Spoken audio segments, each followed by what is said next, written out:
Dans ce texte, nous étudions le chapitre intitulé La réalisation de Satchitananda où Sri Aurobindo nous guide à travers une compréhension logique et une expérience de la nature et de la réalité au-delà de Satchitananda. Cela s'inscrit dans une discussion plus large sur la réalisation de soi. Une fois que nous avons établi notre conscience du soi, la difficulté est de savoir comment cette conscience va se reconnecter avec le monde, comment elle va concilier les extrêmes et les différents modes du soi. La solution à cela est la conscience de Satchitananda, qui doit être réalisée comme la forme, l'expression et le mode du soi. Sri Aurobindo nous emmène d'abord à travers notre expérience humaine où nous réalisons qu'il y a en nous de nombreux plans de conscience, allant de l'esprit à la matière physique. Chacun de ces plans a une partie de notre personnalité et de notre nature individualisée. Logiquement, il explique que cette évolution ne s'arrête pas là, car elle est en réalité une manifestation de quelque chose de plus élevé qui se manifeste à travers ces différentes gradations. Il souligne également que sur chaque niveau, il y a une partie de notre individualité qui existe partiellement formée ou encore non formée. Il nous invite à ne pas seulement comprendre cela intellectuellement, mais à permettre à ces parties de s'activer en nous en lisant attentivement et en laissant la vérité de ces niveaux supérieurs résonner en nous. Il nous encourage à intégrer mentalement ces niveaux supérieurs à notre conscience et à laisser se produire un processus d'intégration, similaire à celui par lequel notre esprit rationnel se connecte à notre nature instinctive et animale. Cela permet de créer un lien de plus en plus fort entre le niveau inférieur et le niveau supérieur, faisant se sentir davantage la réalité de ce niveau supérieur. Il suggère également de laisser l'esprit devenir silencieux et de permettre à une partie de notre conscience de s'élever vers ces niveaux supérieurs, à travers une perception ou une fusion avec eux. Ainsi, nous participons consciemment à la construction d'un pont entre les différents niveaux. La valeur de ce texte est donc d'une part de nous permettre de comprendre intellectuellement ces concepts, mais surtout de déclencher un processus de connexion et d'intégration entre ces différents niveaux de conscience. Dans ce texte, l'auteur explique que les états de conscience supérieurs permettent de percevoir une vérité essentielle et universelle, qui peut ensuite être utilisée pour éclairer et contrôler les pensées, les émotions et les actions de l'esprit. Il souligne que cette conscience supérieure englobe tout et que tout est ressenti comme faisant partie de soi-même, éliminant ainsi le besoin de chercher à l'extérieur de soi. Les connaissances et les actions ne sont pas séparées dans cette conscience supérieure, contrairement à ce qui se passe dans la conscience mentale ordinaire. De plus, il souligne que la conscience mentale ne peut connaître la réalité que par des représentations et des images, ce qui crée toujours un écart entre l'idée que l'esprit se fait de la réalité et la réalité elle-même. Dans cet extrait, l'auteur explique que notre conscience est limitée et filtrée par nos sens physiques. Nous ne pouvons percevoir qu'un instant présent et une partie des choses qui s'y déroulent. Cependant, dans notre conscience totale, le passé, le présent et le futur coexistent, tout comme les choses proches et lointaines. La réalité et les idées ne sont pas séparées dans cette conscience, mais en harmonie et en interconnexion. Chaque élément se soutient mutuellement et forme une seule conscience unifiée. Cela conduit à une expérience fluide et sans effort, sans lutte ni disharmonie. L'auteur affirme que ce niveau de conscience est l'idéal, mais il existe encore un niveau supérieur que l'on peut atteindre. Ce niveau de conscience supérieure comprend toutes les possibilités et idéaux déjà existants, mais qui ne sont pas encore pleinement accessibles à notre esprit. Cependant, notre esprit peut y faire allusion et être stimulé par ces possibilités. Cela crée un sentiment d'insatisfaction et d'idéalisation, mais une distorsion se produit lorsque ces idéaux sont adaptés à nos modes de pensée actuels. Nous voulons pouvoir tout faire et tout savoir, mais nous les percevons toujours comme des entités séparées. L'auteur suggère que pour atteindre ce niveau supérieur de conscience, nous devons d'abord calmer notre esprit et nous connecter à la source où ces possibilités existent déjà. Cela permettra d'intégrer ces capacités naturelles dans notre esprit et d'agir à travers lui. Cependant, au début, l'esprit peut résister et vouloir prendre le contrôle, mais il est nécessaire de lui permettre de s'installer directement dans ses propres termes pour une expérience plus authentique et harmonieuse. Dans ce texte, il est fait mention de l'esprit et de la conscience. L'auteur explique que souvent, l'esprit reste limité à un niveau génial, ne cherchant pas à aller plus loin. Cependant, il est possible de dépasser cette limitation en apprenant à se détacher de l'identification à l'esprit et en permettant à des possibilités plus élevées de se manifester. Il est décrit qu'au-delà de ce premier pas, il existe d'autres plans de conscience où la Chit conscience pure est révélée. Cette Chit est définie comme l'origine élémentaire et la plénitude primordiale de toute conscience. De plus, il est souligné que tout dans l'univers émerge de cette Chit et que derrière la réalité physique et mentale se trouve cette conscience pure. En somme, le texte explique le potentiel de dépassement de l'esprit et l'existence d'une réalité plus profonde et essentielle. Dans cette origine, il y a quelque chose d'une origine élémentaire et d'une complétude primordiale qui nous fait nous demander comment elle se retrouve là-haut dans l'échelle ascendante. Le problème avec les images que nous dessinons est que nous, représentons le plan physique ici, le plan vital au-dessus, le plan mental et ainsi de suite, jusqu'à atteindre le Chit du Satchitananda qui forme toutes ces choses. Mais en réalité, le Chit est partout également, et chaque plan est formé par le Chit prenant une position, une posture, une vibration particulière. Chacun de ces plans est accessible de manière directe. Le cheat est partout, il est omniprésent, et sur chaque plan il prend une gradation de vibration plus dense. Par exemple, sur le plan physique, lorsque les choses atteignent la ligne idéale, la possibilité la plus élevée, elles s'ouvrent au cheat. Sur le plan vital, elles s'ouvrent au cheat. Sur le plan mental, elles s'ouvrent au cheat. Chacun a un accès direct au cheat d'une certaine manière, mais chacun est incomplet car il ne représente qu'un aspect du cheat dans son intégralité. Pour connaître son lien avec tous les plans, il faut connaître tous ces plans et le connaître à travers chacun d'eux. C'est là que l'ascension à travers les niveaux et la réalisation du cheat à travers toutes ces gradations est nécessaire. Mais autrement, sur chaque plan, on peut avoir accès non seulement au cheat, mais aussi au chatch et à une certaine mesure de jet, à la vérité sous-jacente, à la réalité essentielle, et à la délice de cela, comme si c'était en toile de fond derrière tout dans l'univers, projetant et formant tout dans l'univers. Et si nous devons dessiner cette image en 3 dimensions, nous devons la placer derrière, mais où se trouve le derrière? Si je regarde une fleur, où est le derrière? Le derrière est à l'intérieur. Au cœur de toute chose se trouve le derrière qui soutient, la forme et la substance derrière chaque forme et chaque objet et chaque expérience, car qu'est-ce que l'expérience après tout? C'est simplement une forme et un objet d'autre plan. J'ai une expérience émotionnelle, c'est simplement une vibration de la force vitale et de la conscience mentale, une forme et une substance de la vie et de l'esprit. Donc, quand je regarde cette fleur, il y a une forme et une substance de la vibration physique, une forme et une substance de la vibration émotionnelle, une forme et une substance de la conscience mentale derrière chacune de ces formes et substances. Donc, vous voyez, ce qui est décrit ici est non seulement une vérité de la réalité suprême, mais aussi une vérité de la profondeur essentielle de tous les plans. Ce troisième aspect est extrêmement important, le cheat est l'origine élémentaire et la complétude primordiale de toute cette conscience variée, qui est utilisée ici pour des formations et des expériences variées. Et ensuite, dans sa conscience, ce qui se passe, par opposition au plan de vérité dont nous avons brièvement résumé la nature, c'est que, ici, la volonté, la connaissance, la sensation et toutes nos facultés, pouvoirs et modes d'expérience ne sont pas simplement en harmonie, mais ils sont un seul être de conscience et de pouvoir de conscience. Ils ne peuvent pas être différenciés, car chacun de ces termes inclut simultanément tous les autres. Si nous devons prendre une analogie, c'est comme si dans notre conscience humaine, nous expérimentons en nous de nombreuses facettes ou de nombreux pouvoirs de notre conscience, nous pouvons penser, nous pouvons ressentir, nous pouvons connaître, nous pouvons agir par la volonté, etc. Ils sont fragmentés et chacun opère indépendamment. Dans la conscience de vérité, ils agiraient tous simultanément en parfaite harmonie les uns avec les autres, se soutenant mutuellement, se complétant mutuellement. Mais ici, dans cette conscience essentielle, il y aurait seulement une seule conscience qui se déplace.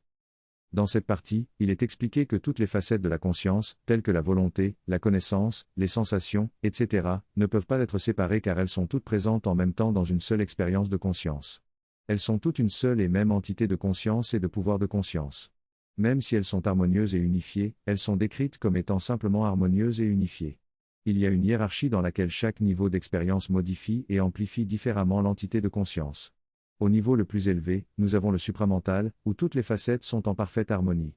En descendant vers les plans inférieurs, les facettes semblent se séparer et se mettre en évidence. Par exemple, dans le plan mental, nous avons des opérations distinctes de raisonnement, de volonté, d'émotion et de sensation, mais chaque pouvoir est conscient de lui-même et peut se modifier et se corriger.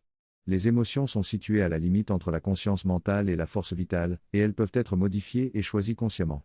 Les sensations sont plus difficiles à modifier, mais elles peuvent être habituées et enregistrées différemment. Dans cette hiérarchie, la raison est au sommet, suivie de la volonté, des émotions et enfin des sensations. Dans ce passage, l'auteur aborde le sujet de la conscience de soi et décrit différentes formes de conscience qui vont du mental jusqu'à la matière. Il explique que la conscience est accompagnée d'un sentiment de plaisir ou de délice, plus nous sommes conscients, plus nous ressentons de plaisir. Il souligne également que dans la conscience mentale, il y a une certaine illusion de perception qui nous empêche de reconnaître facilement que la conscience est intrinsèquement liée au plaisir. Il invite à dépasser cette illusion pour accéder à une conscience plus profonde et à un état de délice de l'existence. Le truc ici est de trouver le délice sous-jacent en utilisant les astuces de l'être mental. Il y a un écart entre le degré d'introversion et l'expérience extérieure. Au plus profond de nous se trouve ce délice, mais il est recouvert par l'introversion.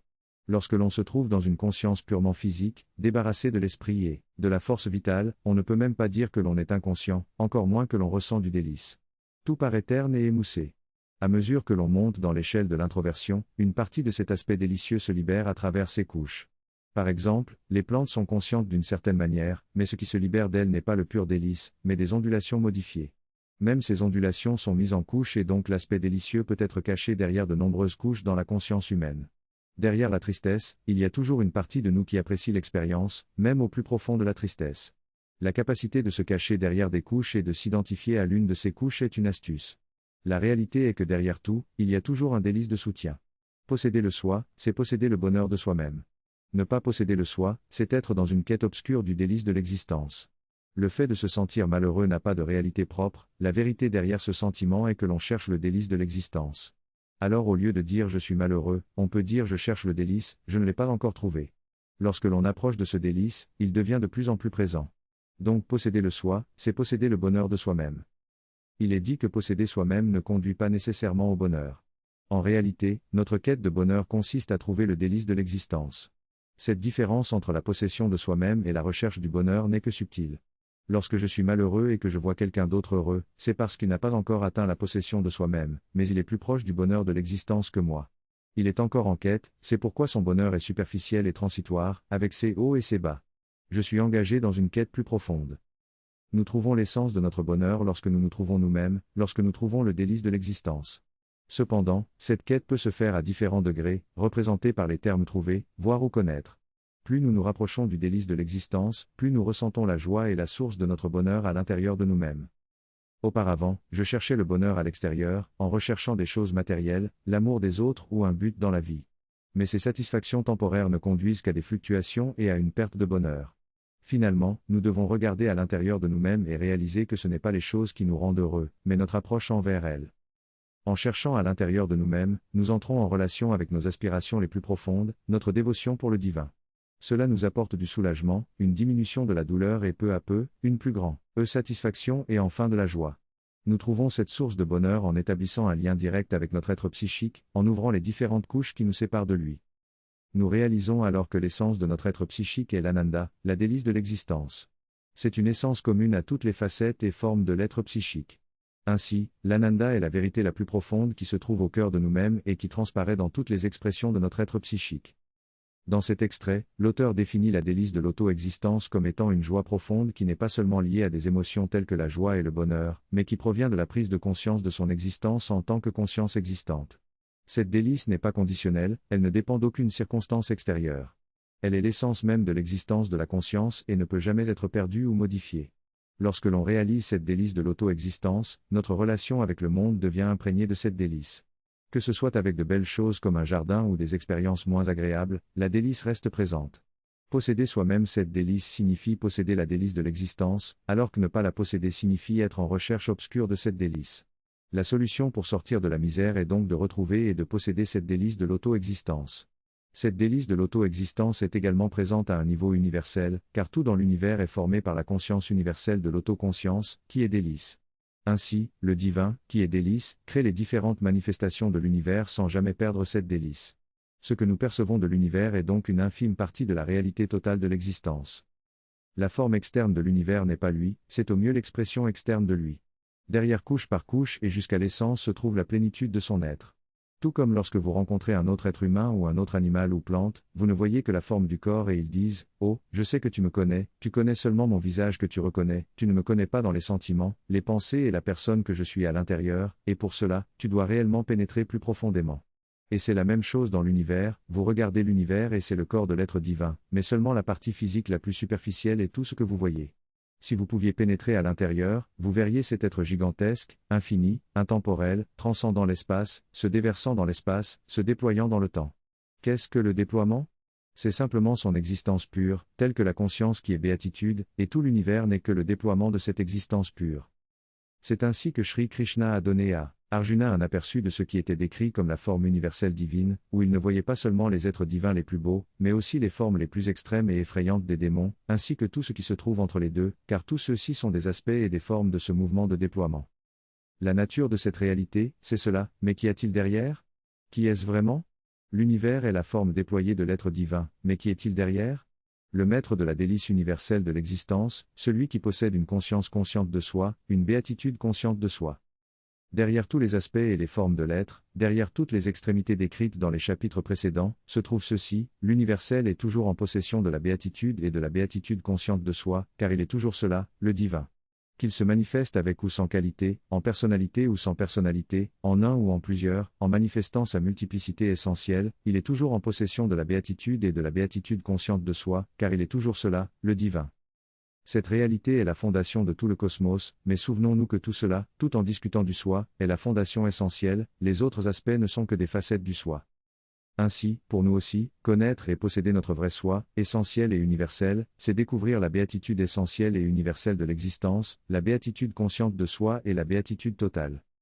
La réalité de tout dans l'univers est donc celle-ci, partout où vous voyez quelque chose exister, il doit y avoir cette conscience essentielle et cette béatitude essentielle. C'est la réalité de tout. Ainsi, pour nous, connaître et posséder notre vrai soi dans cette posture essentielle et universelle, c'est découvrir la béatitude essentielle et universelle de l'existence, la béatitude consciente de soi et la béatitude totale. Cela nous expose à une profonde perception de la réalité durable, l'existence pure, la conscience et la béatitude, ainsi que le déversement de cette réalité dans tout l'univers. L'auteur met en avant deux aspects, l'essentiel et l'universel. L'expérience de soi peut être vécue de deux façons. D'un côté, on se retire dans l'essence de soi-même, se contentant de ce dont on a besoin et trouvant le bonheur en soi-même, sans rien d'autre. De l'autre côté, on peut se manifester et s'épanouir dans l'univers, en devenant partie intégrante de cet univers, se répandant pour former le cosmos. Il est important de connaître et de comprendre ces deux aspects afin de posséder notre véritable moi, tant dans l'essence que dans l'universel. C'est pourquoi l'auteur les met constamment en relation. Pour l'instant, il est important de reconnaître qu'il est possible de retrouver la joie essentielle de l'existence et la joie universelle de l'existence. La première représente le bonheur en soi, tandis que la seconde est la joie de participer à l'ensemble du cosmos. Cependant, le fait que nous ne soyons pas capables de ressentir cette joie peut être expliqué par le fait que nous nous séparons à la fois de l'essentiel et de l'universel.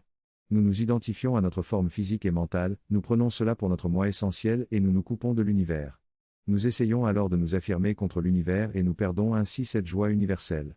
Cependant, ceux qui parviennent à se reconnecter partiellement à l'univers et à retrouver une certaine harmonie avec lui, même de manière limitée, peuvent ressentir une certaine joie.